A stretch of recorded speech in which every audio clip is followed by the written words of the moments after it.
I think I'm going to start being a lot more positive around the Maple Leafs because I think that a lot of the times change can be good. I think that was a little bit too quick to say if Mitch Marner leaves that they might take a step back. Like maybe that just actually might not be true because a lot of teams do win in different ways. Like there are teams that win with really, really good goaltending. Like let's take the Winnipeg Jets for example. If Connor Hellebuck was not himself in the regular season, they would not even make the playoffs. Right now, I know that when he gets to the playoffs, he kind of turns into a pumpkin, but that's still how it is. Like some teams just win different ways. And for the past number of years, the Maple Leafs have won in a very specific way. They've been above water defensively, kind of. They've been like okay in that sense. And they've just had star forwards that can step up when they need to. Now, it's a completely different scenario when the actual playoffs come along. I wish that those players were known for stepping up in the playoffs, but they just never do. I think that the Maple Leafs need to use this as an opportunity. And I'm thinking that the way the Leafs management is looking at this is that they are starting to realize that this is an opportunity as well. It just is. It's just straight up opportunity. And we have a couple of really, really, really interesting rumors. So the first one, I'm going to touch on the Mitch Marner rumor. Now, it was said that Mitch Marner is, quote, confirmed not returning. Now, this rumor is from Andy Strickland. Now, he didn't really clarify where exactly he got this rumor. I'm completely divided on this. Right now, I don't know about you guys, but I just have Mitch Marner fatigue where I'm like, I just want to move on from this guy at this point. Like, I just really think that it's time for the Leafs to make a change. Now, here's the thing. This could be coming from the Maple Leafs. Let's not forget that. They could be using this as a negotiating tactic from their point. Not necessarily that they want to keep him. It's just to say, hey, listen, teams, we're not negotiating with him. You guys can go negotiate with him, amongst yourselves. I have no problem with that. What they're doing there is they're saying, because here's the thing, Mitch Marner and his agent are going to use the Leafs as a negotiating ploy, 100%. I don't think that they're coming back, but there's one thing I know about Mitch Marner is that he loves money, and he is going to use that like crazy to try to get as much possible money as he can. So that's what I think could be happening there. But again, he didn't really say where he got this rumor from, so it's kind of like, yeah, whatever. So the first question of the video, what do you guys think about that trade rumor? Do you think it's actually true? Do you think that this is a negotiating ploy from Mitch Marner and his agent or whatever? I kind of think that it's a negotiating ploy from the Leafs' perspective out. That's my opinion anyway. Now here's the thing, the much more interesting rumor that I wanted to touch about in this video, and this is why I was going on about that you can win different ways. I see a lot of Leaf fans scratching their head about this trade rumor, but this is from David Pagnotta. Aaron Ekblad likely headed to free agency. Florida want him at less than his current $7.5 million AAV, something in the range of $6 million.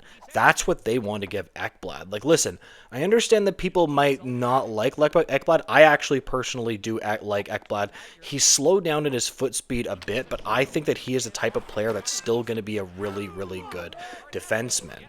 Now, this is where it gets really, really spicy. David Pagnotta touches that Edmonton, Detroit, Toronto among the teams that will look at signing Aaron Ekblad if he hits free agency. Now, I wouldn't say that the Maple Leafs blue line was necessarily a weakness this year. Actually, I would say it was a strength. I actually really like Chris Tanev. I think Carlo is a good player. I understand he didn't have the best playoffs, but I still like him as a player. I like their blue line quite a bit. I really like Jake McCabe. And you might say, well, hold on. Why do we need a guy like Ekblad? I disagree with that. You can win with stacking your blue line. In fact, you would argue that stacking your blue line is one of the most important things. And let's not forget, Brad Treliving loves a stacked blue line. He believes it is a very important part of winning. I actually kind of agree with that. I like a really good goaltending position and a really, really good blue line, right? I mean, you could easily have Ekblad playing on the top pair, Chris Tanev on the second. You could easily bump Brandon Carlo down to the third pair or something like that. And then you could shift Oliver Ekman-Larsson back over to the left. There's some ways that they could get around this. The most interesting thing about this entire rumor is that the Florida Panthers literally want him to take less money, which I'm sorry. I just don't think that's happening. Like, when it comes to Ekblad, I think that this is a player that absolutely could be moving.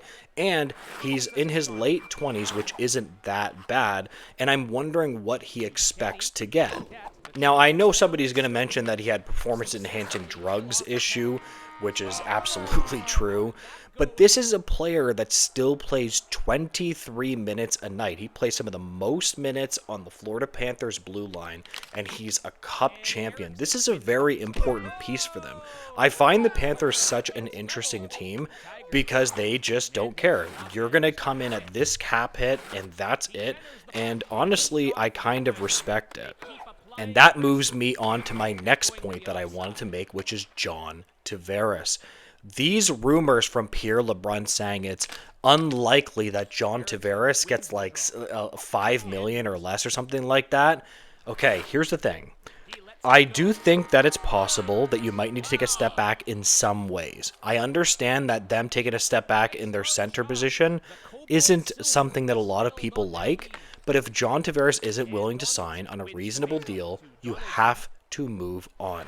Overdrive was touching on this, O'Neill, Noodles, and Brian Hayes, and they were right. They were essentially just saying, like, you can't lose every negotiation.